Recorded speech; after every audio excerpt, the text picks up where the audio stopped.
Assalamualaikum warahmatullahi wabarakatuh. Semoga Ustaz dan keluarga serta jamaah selalu dalam lindungan Allah Azza wa Jalla. Ustaz, ana sekarang bekerja di hotel bintang 5 bintang 5 plus di Jakarta, dan ana menerima gaji dengan servis cas yang termasuk di dalamnya ada hasil penjualan alkohol dari restoran. Mohon arahannya Ustaz, apakah ana harus tinggalkan? Doakan agar ana dapat penggantinya. Kalau antum tidak di bagian yang memang berhubungan dengan yang haram, artinya antum tidak ada hubungan sama tempat itu. Gaji mau nggak mau bercampur akhirnya. Ada yang halal, ada yang haram. Campuran itu di sini seorang harus bersih-bersih. Kalau memang antum tidak di bagian yang seperti itu. Di bandara pun kita lihat ada yang jualan alkohol kadang-kala tempat itu jemaah. Tapi kalau antum di bagian yang berhubungan dengan itu, antum harus tinggalkan.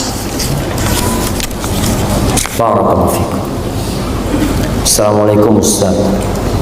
Waalaikumsalam. Mau tanya perihal memilih pasangan, apakah harus kaya?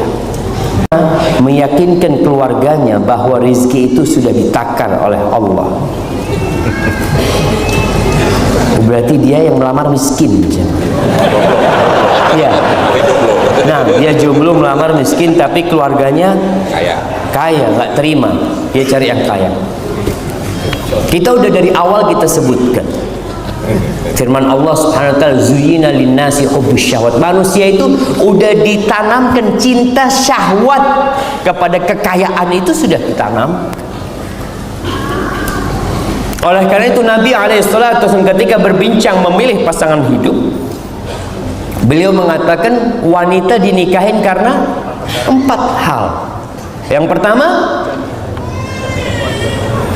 kecantikan. Kita biasanya kayak gitu. Yang kita lihat tetap wajah, tubuh. Nggak usah, orang nggak peduli sama wajahnya, karena udah tahu wajahnya cantik. Dia. Makanya kadang-kala orang disunahkan untuk melihat pasangan hidup dia, kecantikan. Yang kedua, kekayaan. Artinya ada perempuan, anak nggak apa-apa Ustaz, dapat janda nggak apa-apa. Yang penting fulus. Anak ini udah susah hidup bertahun-tahun Ustaz. Paling enggak kalau dapat janda fulus kan, aduh ya bisa makan enak dikit ya. Ada yang seperti itu. Makanya kenapa kalau janda kembang, ada bahasa Jawa itu namanya roles, rondo teles. Itu rondo yang banyak fulusnya, itu rame itu jemaah yang mau melamar itu, karena yang dia pikirkan, dia nggak ngelihat jandanya, ngelihat wajahnya apa, fulus. Ada yang seperti itu. Dan yang ketiga, karena nasabnya, anak bangsawan ya, Masya Allah.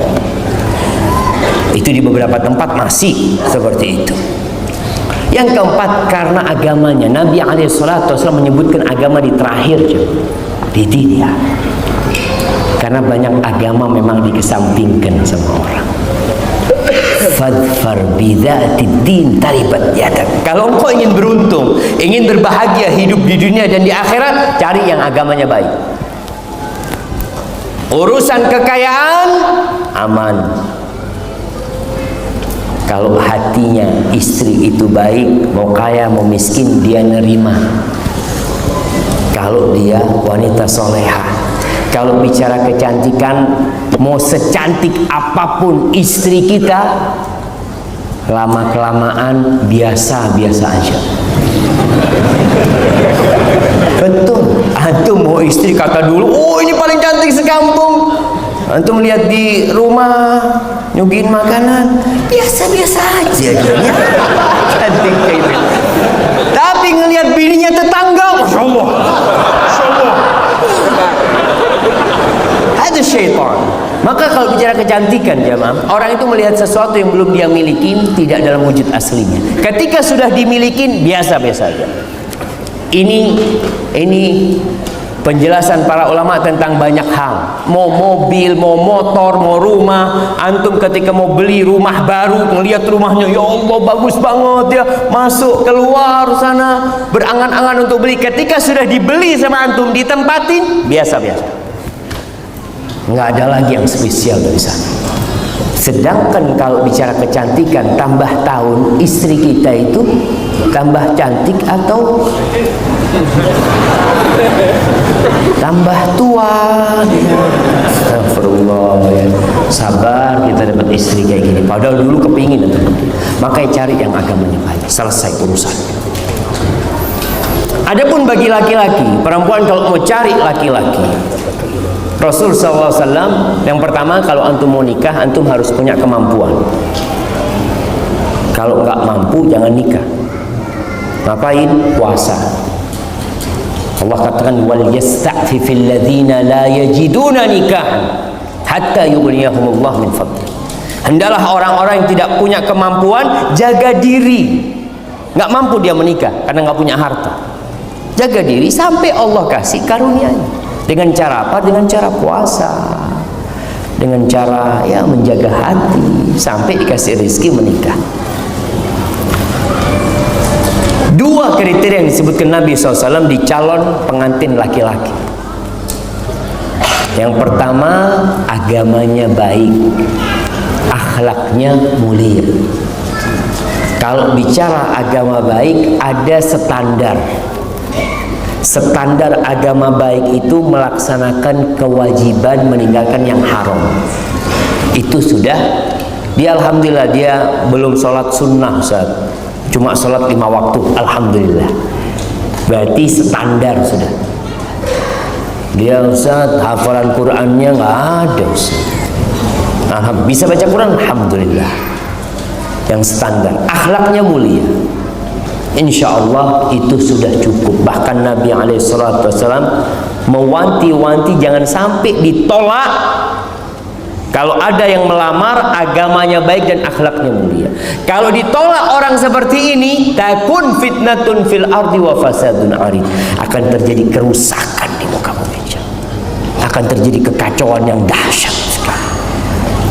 Anak kita akan dizalimi. Antum kalau orang seperti itu ditolak, maka bagaimana cara meyakinkan keluarganya? Ya harus orang lain. Kalau antum yang meyakinkan, nggak yakin mereka, karena antum yang melamar kan, antum karena miskin aja ngomong kayak gitu. Maka harus lewat orang lain yang memberikan nasihat. Assalamualaikum warahmatullahi wabarakatuh. Waalaikumsalam warahmatullahi wabarakatuh.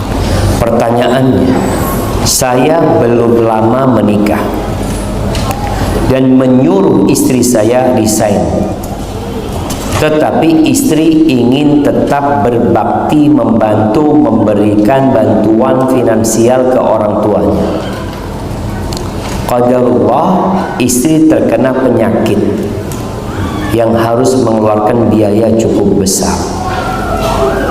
Namun dari kejadian ini, istri tetap ingin memberikan bantuan finansial ke orang tuanya.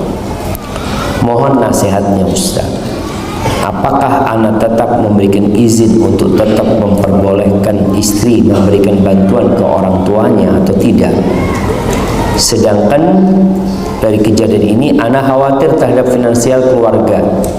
Takut tidak bisa memberikan hak-hak kepada istri, anak-anak dan orang tua saya. Syukran jazakumullah khair. Jamaah rahimakumullah. Anak laki dan perempuan itu berbeda.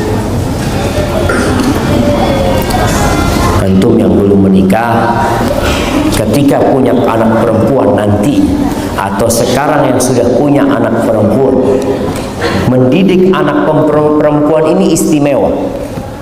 Kalau antum punya 2 anak perempuan, dididik dengan baik, disekolahkan, dirawat, kemudian dinikahkan, tuh anak jadi penyelamat antum dari api neraka.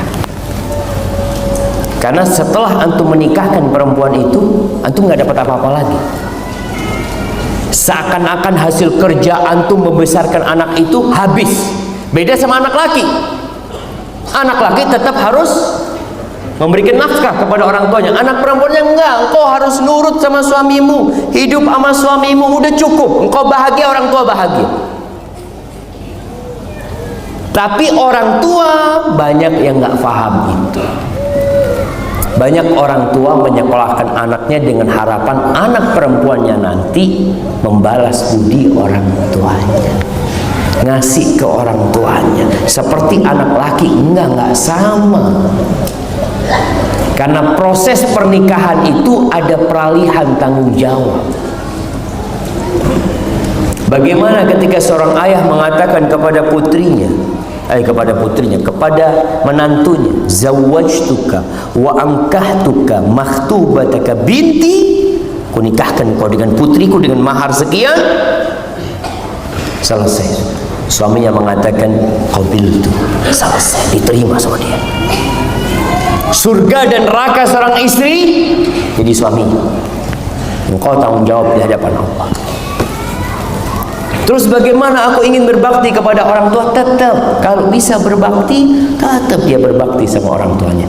Tapi tidak menelantarkan tugas dia sebagai seorang istri. Maka nih buat para wanita, sebenarnya cukup menjadi sebuah kebaktian anak perempuan kepada orang tuanya ketika dia tidak pernah menceritakan masalahnya kepada orang tuanya. Bikin orang tua bahagia. Permasalahan di rumah selesaikan sendiri. Cukup orang tua capek besarkan dirimu, sudah nikah masih ngerepotin orang tuanya lagi. Udah, bapak ibu dengar yang baik-baik aja. Punya masalah sama suami, selesaikan baik-baik. Kalau perlu teman curhat, carilah seorang yang bisa membantu. Tapi orang tua kesian sama.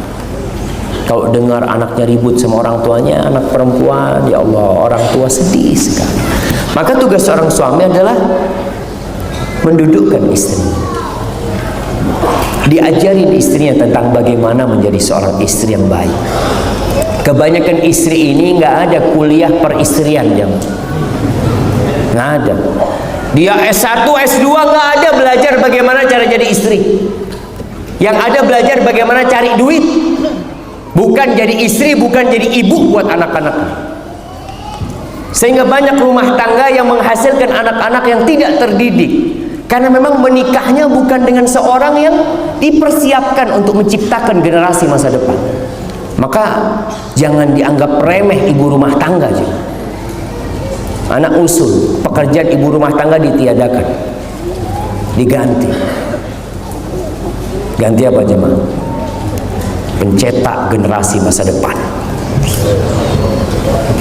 Kerjanya itu, bukan kasih makan sama anaknya, bukan. Anda mencetak generasi masa depan. Soalnya orang memandang ibu rumah tangga, oh ibu rumah tangga ya nggak kerja, ya nggak kerja. 24 jam mana kerja? Bilang nggak kerja. Karena mereka berpikir kerja itu yang menghasilkan uang. Wallahi jamaah, kalau antum harus gaji istri antum dengan pekerjaan dia mendidik anak antum, nggak cukup semua gaji antum untuk dia. Apa antum akan berikan kepada istri antum? Jagain anak antum dengan cinta dan kasih sayang. Berapa antum akan gaji cinta dia? Kalau babysitter, pembantu, ini dia cuma karena uang mendidik anak kita. Tapi istri kita dengan cinta dan kasih sayang, dia ngajarin anak kita ngomong dan bicara. Dia ngajarin anak kita jalan. Tahu-tahu antum pulang kerja, anak kita sudah bisa berdiri. Ya Allah, anak kita udah bisa ngomong, udah bisa baca Al-Fatihah. Siapa yang ngajarin? Istri antum. Mau digaji berapa dia sama? Tapi sebagai seorang suami, katakan kepada istri, udah kau nggak usah kerja. Sebagian rizkiku insya Allah untuk bantu orang tua. Rizki yang seharusnya bayar pembantu, bayar apa, udah nggak ada lah. Semuanya untuk bantu orang tua. Insya Allah lebih diberkahin sama Allah Azza wa Jalla. Tapi masalahnya tadi banyak perempuan yang nggak pernah sekolah bagaimana menjadi seorang istri.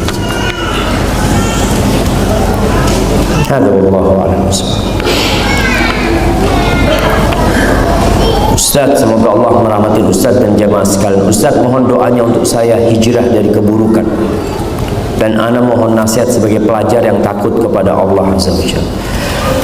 Jamaah, teman-teman yang sedang belajar, yang sedang kuliah, yang sedang SMA, berat perjuangan antum. Anak di pesantren 6 tahun, ya sama laki semuanya terjaga. Kuliah sama, ketemu jenggotan semuanya. Itu kuliah di Jakarta. Kuliah di Medina sama aja, Masya Allah. Dan ternyata itulah yang menjadikan kita bisa menjaga diri dari fitnah wanita. Dan ternyata kalau antum lihat-lihat, orang-orang Nasoro di Jakarta ini ada sekolah namanya Canisius ya. Itu khusus laki-laki, Katolik sekolah. Didirikan tahun 1929, masih zamannya Belanda. Belanda udah bikin sekolahan, nggak boleh laki campur sama perempuan. Loh kenapa, kata dia, mau belajar ini. Terus nanti kalau mau kawin ya nikah aja kalau udah lulus. Emangnya anak-anak mau diajarin apa di sekolah kalau harus kumpul laki perempuan? Dan Indonesia darurat HIV sekarang, jemaah. Na'udzubillah min dzalik. Karena sering sampaikan di beberapa kajian hasil riset Menteri Kesehatan dan Komisi Perlindungan Anak, 62,7% anak-anak itu sudah pernah melakukan seks bebas di negeri kita. Kenapa? Ya karena sistemnya yang ada seperti itu. Anak SMA, anak SMP, kenapa mereka harus kumpul lagi perempuan sih? Ini yang Nasoro, yang Katolik, yang non-Muslim berani bikin sekolah khusus laki-laki. Dan lulusannya bagus-bagus karena serius sekolahnya. Tapi kalau kumpul sama cewek-cewek zaman sekolah berangkat, kadang-kadang yang dibawa cuma sisir zaman. Buku mas, bawa sisir di sekolah.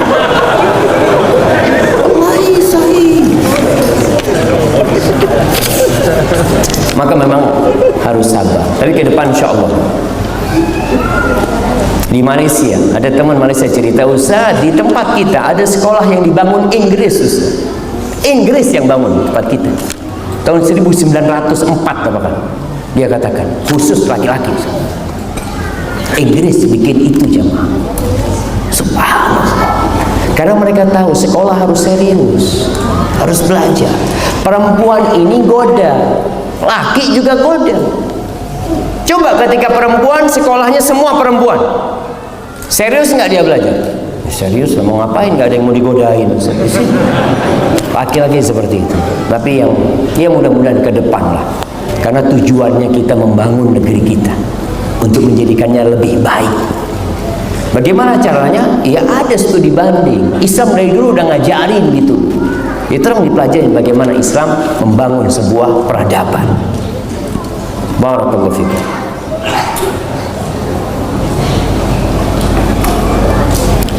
Anak saya bekerja di bank konvensional. Setiap bulan kami dikirimkan uang. Kalau dibilang kami sebagai orang tua tidak terlalu butuh uang tersebut sebab kami masih bisa membiayai diri kami sendiri. Pertanyaan saya, apakah saya mendapatkan dosa riba jika saya menerima uang tersebut, dan apa hukumnya apabila anak saya menambahi biaya umroh atau haji saya? Apakah umroh dan haji saya sah? Jazakallah khairan.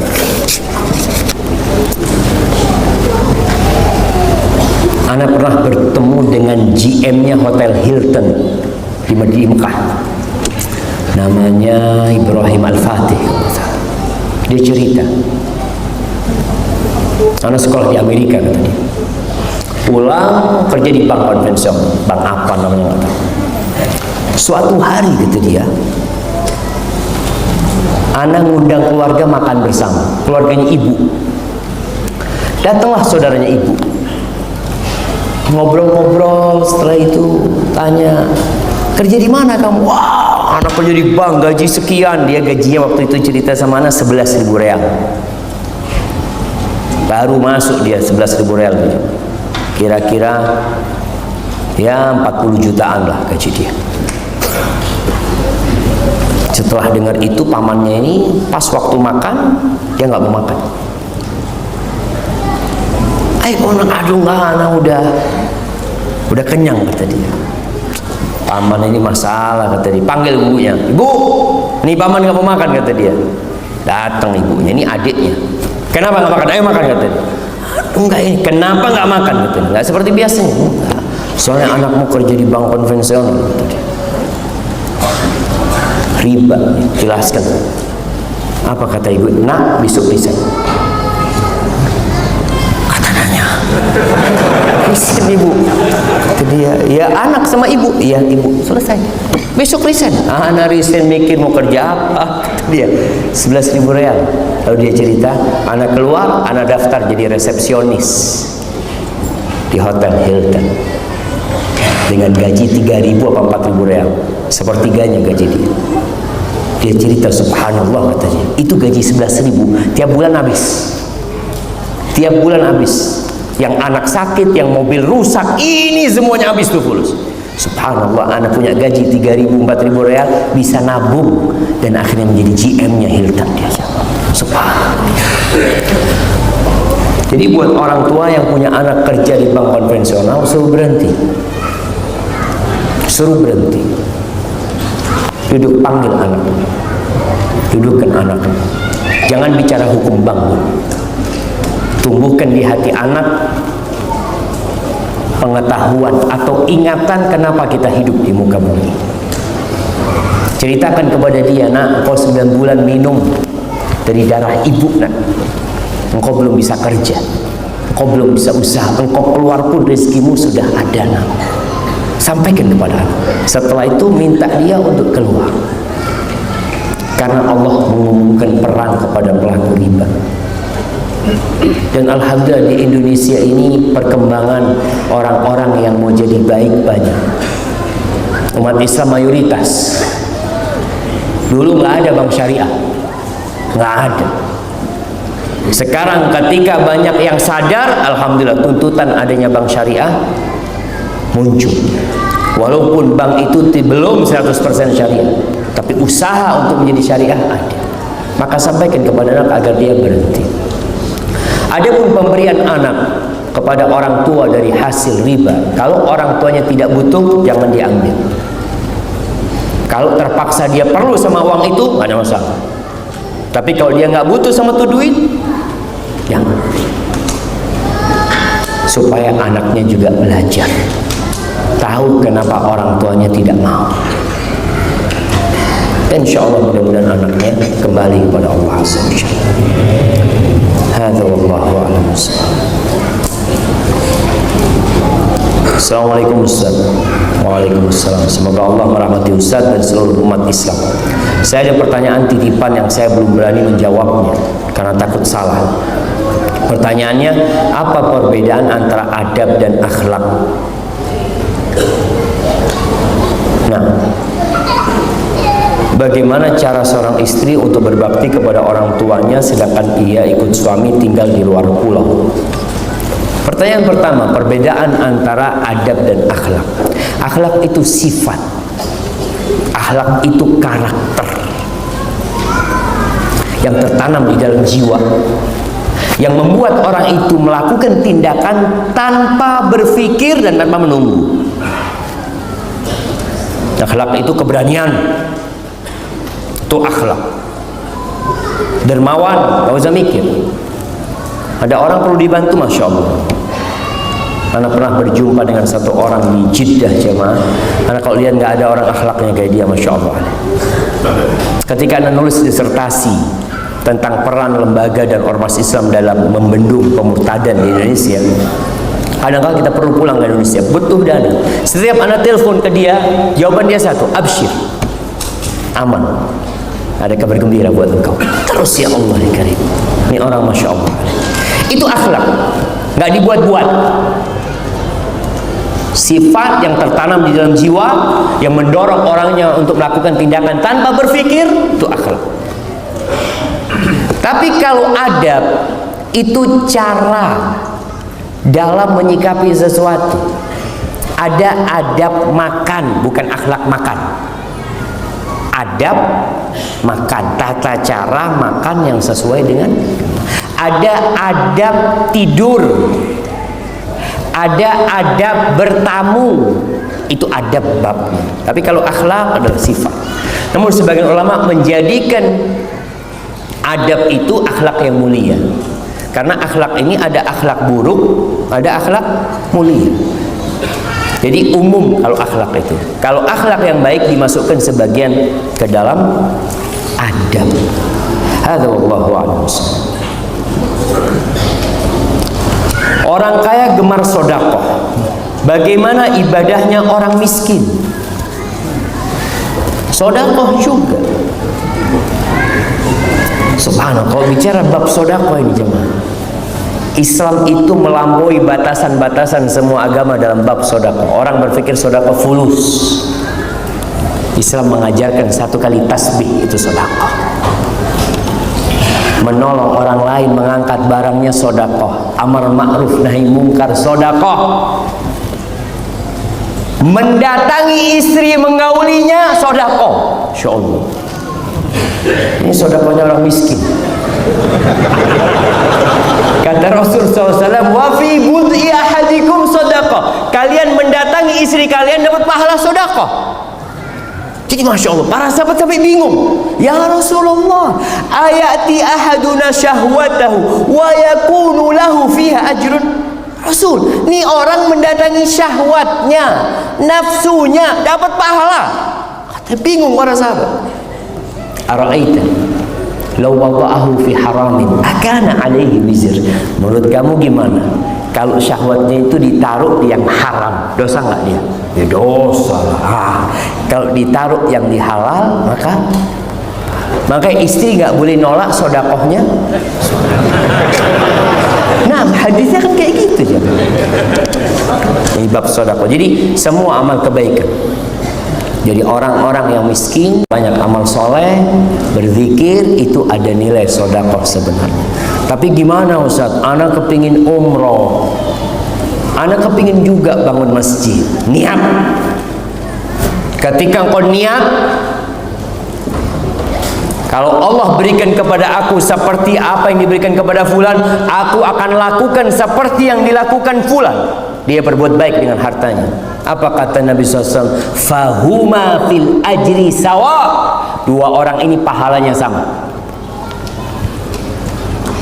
tapi niatnya yang benar.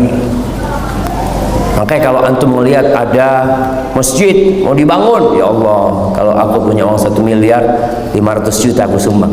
Padahal antum duitnya cuma 10.000. Iya, tapi antum niat, berani nggak antum? Dikasih 1 miliar beneran, ya Allah, 500 juta terlalu banyak kata dia. Itu orang yang niatnya nggak sungguhan. Maka niat. Antum melihat orang berangkat haji, ya Allah, berdoa mudah-mudahan hamba punya rezeki mau berangkat haji. Antum ngomong kayak gitu sampai mati nggak berangkat haji, dapat pahala haji. Tapi kalau antum dikasih rezeki nggak berangkat haji, berarti niat antum bohong. Maka niat yang shadiq, kata Nabi SAW, shadiqun biniyatihi, baru dapat pahala yang sama.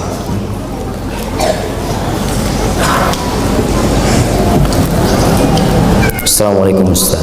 Waalaikumsalam. Sudah bertahun-tahun saya bekerja di bank konvensional. Sejak Agustus lalu saya memutuskan untuk resign. Tapi saya tidak memberitahu orang tua dan istri saya. Karena sebelum mengajukan resign, saya sudah bilang ke mereka bahaya riba. Tapi mereka tidak mempedulikan bahaya riba. Dan kini saya setiap hari nge-grab car tanpa diketahui orang tua dan istri saya. Mohon tanggapannya Ustaz. Jazakallahu khairan.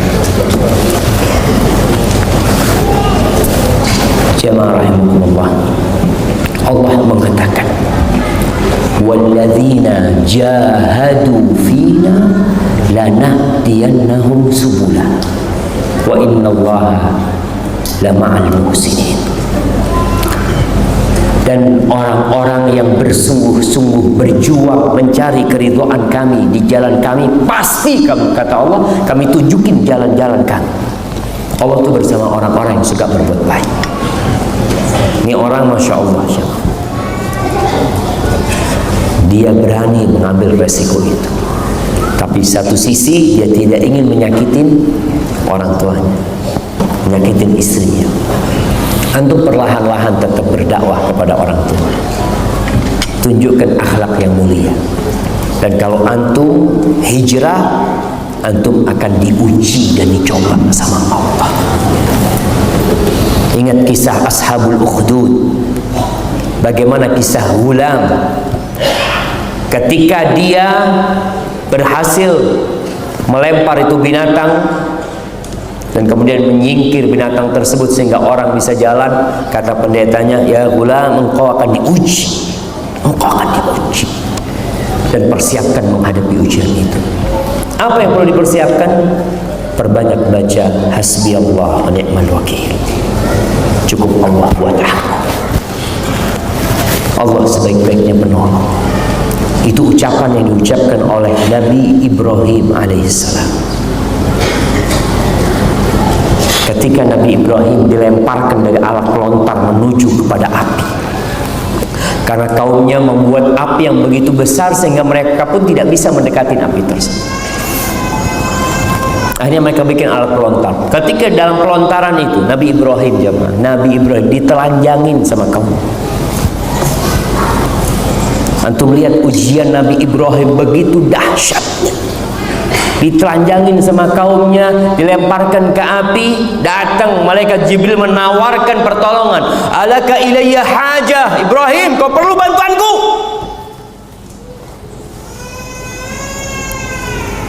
Kata Nabi Ibrahim, amma ilaika fala. Kalau sama kau, aku nggak ada perlu. Ini tingkat tauhid keimanan seorang nabi. Engkau makhluk sama aku makhluk. Engkau tidak akan bisa berbuat kecuali yang Allah kasih izin. Amma ilallah fana. Tapi sama Allah, aku perlu bantuan Allah sekarang. Lalu Nabi Ibrahim mengatakan, hasbi Allah wa ni'mal wakil. Apa yang terjadi? Allah kirimkan hujan es? Tidak. Allah kirimkan angin yang mematikan itu api? La. Allah Rabbul Alamin. Allah itu Tuhannya api, ya. Allah hanya mengatakan kepada api, ya nar, kuni bardan wa salaman ala Ibrahim. Wahai api, jadilah engkau sejuk dan keselamatan buat Ibrahim. Selesai diuji, Nabi Ibrahim selamat. Nanti istrinya diuji dengan istri yang nggak punya anak bertahun-tahun.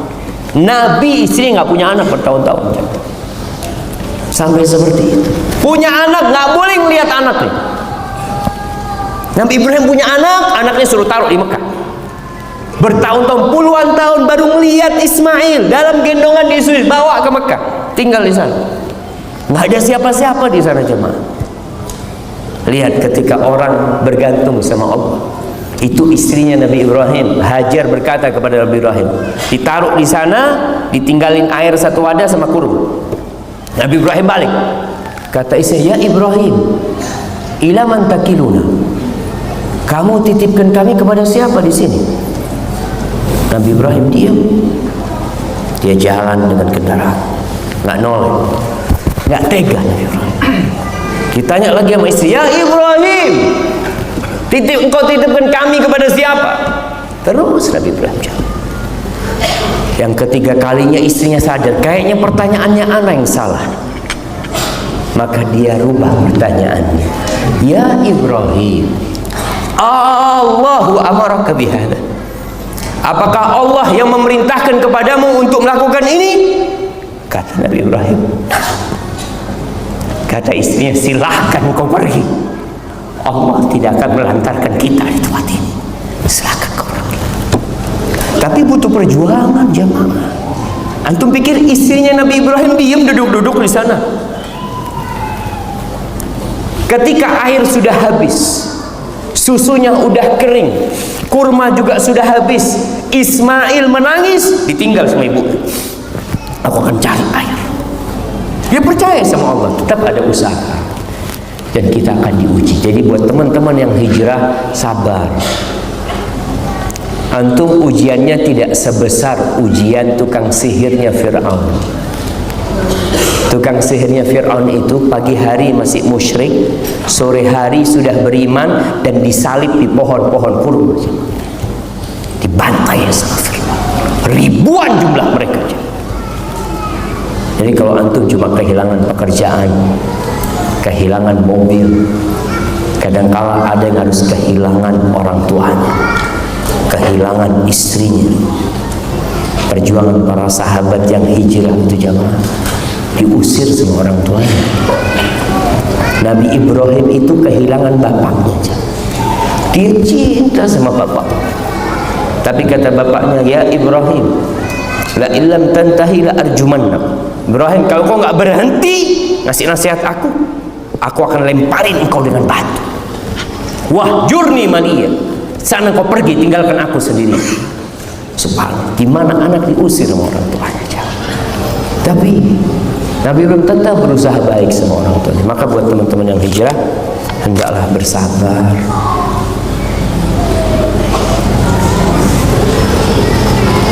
Ustaz, saya mau tanya, saya baru di PHK dan saya serta istri ada kerja sampingan. Tetapi setiap saya dan istri bekerja, kita menitipkan anak-anak kami ke ibu mertua saya. Ibu mertua tidak pernah komplain. Saya dan istri sebaiknya bagaimana Ustaz? Saya ingin istri saya resign agar mengurus anak sepenuhnya. Apakah keputusan saya baik dengan menitipkan anak ke mertua? Karena di sisi lain kami saat ini butuh pendapatan untuk menghidupi istri dan anak-anak saya. Mohon jawaban Ustaz. Jazakallahu khair. Jemaah rahimakumullah, kalau bicara orang tua, maka kita punya kewajiban berbakti sama orang tua kita, bukan merepotkan orang tua. Tapi kalau kondisi yang memang berat, boleh seorang anak minta tolong orang tuanya, asalkan tidak membebankan orang tua. Karena orang tua kita tuh jamaah sampai kapanpun tetap sayang sama anak. Kita itu dipandang sama orang tua masih kecil, masih perlu bantuan dia. Dan ada seorang anak, ya Allah, anak kalau ngelihat anak berbakti sama orang tuanya itu jamaah iri ya. Ada seorang anak, dia itu tiap tahun kira-kira kirim duit ke orang tuanya 100.000 real tiap tahun, tiap bulan 370 juta dia kirim duit kepada orang tuanya. Sukses anak. Tapi kalau dia berangkat ke rumah orang tuanya, dia nggak bawa duit. Dia nggak bawa duit. Dia memang sengaja anak tinggal dompet apa anak tinggal. Kadang-kala belanja sama ibunya ke supermarket, sampai supermarket, Umi, anak nggak bawa fulus Umi. Kata Uminya, absyir, tenang, pakai duitnya Umi. Dia ingin supaya dia tetap kecil, dia perlu sama ibunya. Dan Allah mengingatkan kita supaya kita itu ingat kalau kita ini masih kecil. Di hadapan orang tua kita tetap anak pangkatnya. Maka Allah suruh kita berdoa, apa doanya? Wa qur rabbirhamhuma kama rabbayani shaghira. Ya Allah, rahmatin keduanya sebagaimana mereka merawat aku ketika kecil. Sampai antum tua tetap doanya itu, supaya ingat kita kecil. Maka antum kalau bisa tidak merepotin mertua. Udah tua, udah capek, dia udah kasih anaknya sama antum, antum repotin mertua. Kalau istri bisa resign, itu akan lebih baik. Resign dari pekerjaan bukan berarti perempuan tidak bekerja. Alhamdulillah banyak pekerjaan yang bisa dilakukan. Tetap bergantung sama Allah SWT. Jangan pernah bergantung kepada pekerjaan kita. Yang kasih rizki itu bukan bos kita, bukan perusahaan kita. Yang kasih rizki itu Allah. Tapi kita tetap berusaha.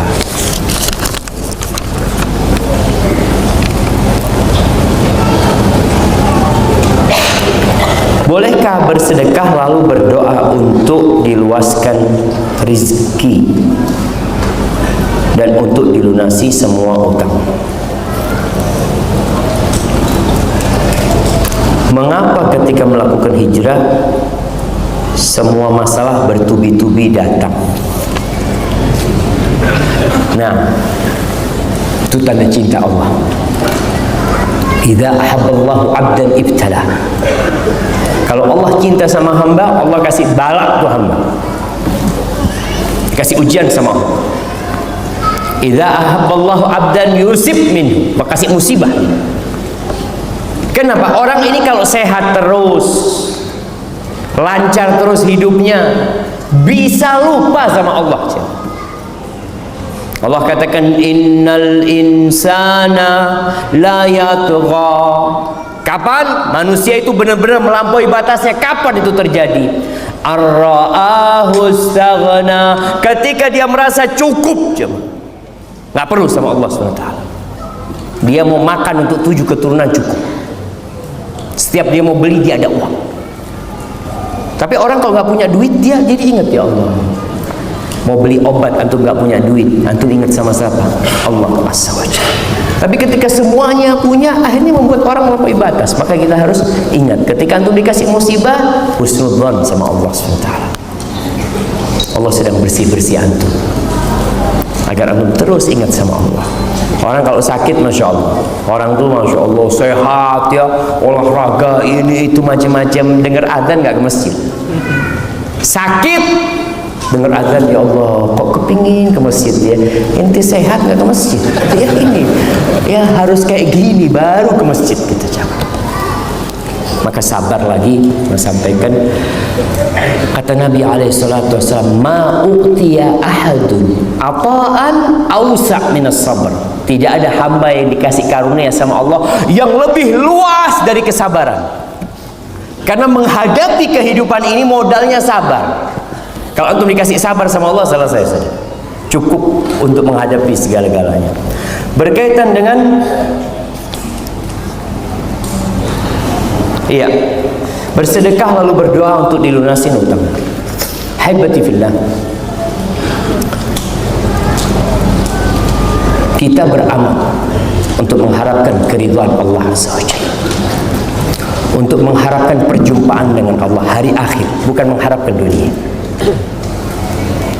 Orang yang beramal lillahi ta'ala dan berharap akhirat, maka Allah akan berikan semua keindahan sama dia.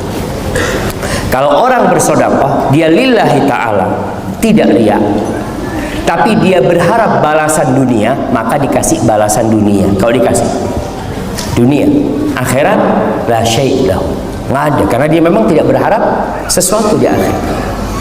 Tapi boleh, karena memang kata Nabi SAW, da'u marbakum bisadaqah, obatin orang sakit di antara kalian dengan sedekah. Tapi kalau tujuannya cuma ingin sembuh, nggak ingin akhirat, ya sudah, antum dapat sembuh doang, nggak dapat akhirat. Kenapa? Memang nggak minta antum. Antum mintanya kan dunia. Antum sedekah mintanya apa? Minta dilipat gandakan, dikasih sama Allah. Minta supaya bisa melunasi utang, utangnya terlunasi. Tapi antum tidak minta akhirat. Terus gimana Ustaz? Kalau beribadah dengan tadi, memai sedekah contohnya, ana berharap akhirat dan berharap dunia. Ya, nggak sempurna yang di akhirat, karena sudah diminta sebagian di dunia. Tapi boleh, ya. Namun tadi usahakan kita lillahi ta'ala. Ketika seorang sahabat sedekah bawa 1 ekor onta dengan pelananya lengkap, Ana ketika membaca hadis ini, Ana nggak paham kenapa kok memang dijelaskan dengan pelana yang lengkap. Ternyata harga pelana itu mahal.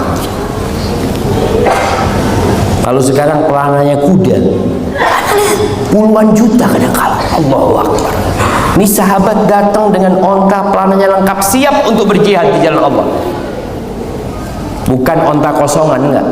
Kalau dia mengatakan, ya Rasulullah, hadhihi fi sabilillah, ini di jalan Allah. Apa kata Nabi SAW? Laka biha yaumal qiyamah, engkau akan mendapatkan dengan sedekahmu ini pada hari kiamat, sab'umi'a naqah, 700 ekor onta, semuanya pakai pelana.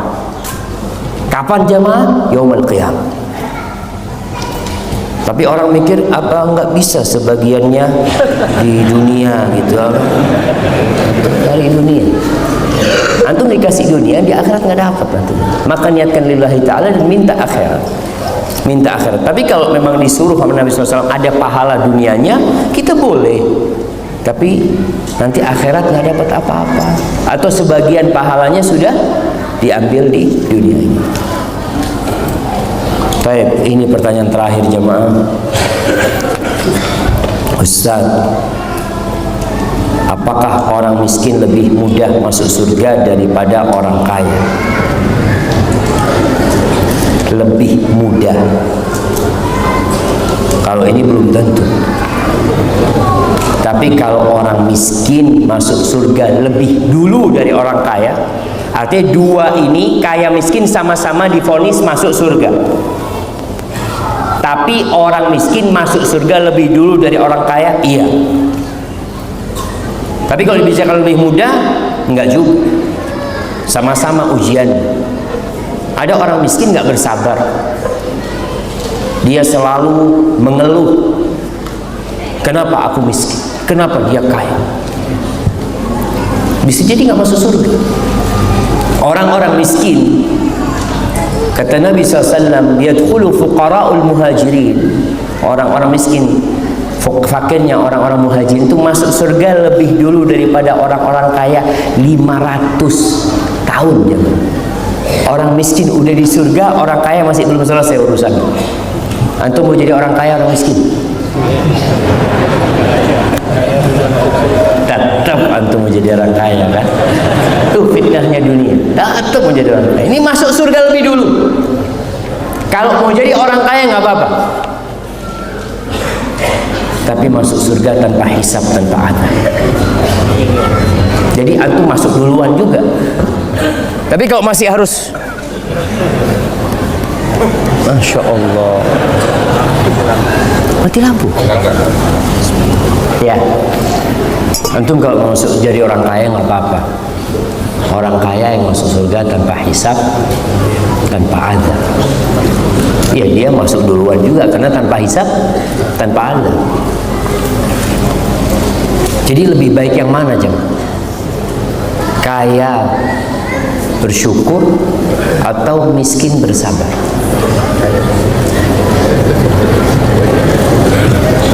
Sebagian mengatakan orang miskin memang masuk surga lebih dulu. Tapi orang kaya mungkin terlambat masuk surganya. Tapi surga itu kan tingkatannya banyak. Ada mi'ah darajat, ada 100 derajat. Satu derajat ke yang kedua ini jaraknya antara bumi dan langit. Seperti itu jaraknya. Jadi bisa jadi orang kaya ini terlambat masuk surganya, tapi dia berada di derajat yang tinggi. Maka ya kalau minta surga, kata Nabi SAW, mintalah surga Firdaus. Itu surga paling tinggi. Perlu perjuangan dan pengorbanan. Maka ikhlaskan niat lillahi ta'ala. Berharaplah karunia Allah. Semua yang kita miliki akan kita tinggalkan. Yang ada tinggal amal soleh kita. Apabila yang anda sampaikan benar itu dari Allah Azza wa Jalla, kalau ada yang salah dan kurang berkenan itu dari diri anda pribadi, Allah dan Rasulnya terbebaskan dari kesalahan itu. Subhanallahumma bihamdika asyhadu an la ilaha illa anta astaghfiruka wa atubu ilaik. Assalamualaikum warahmatullahi wabarakatuh.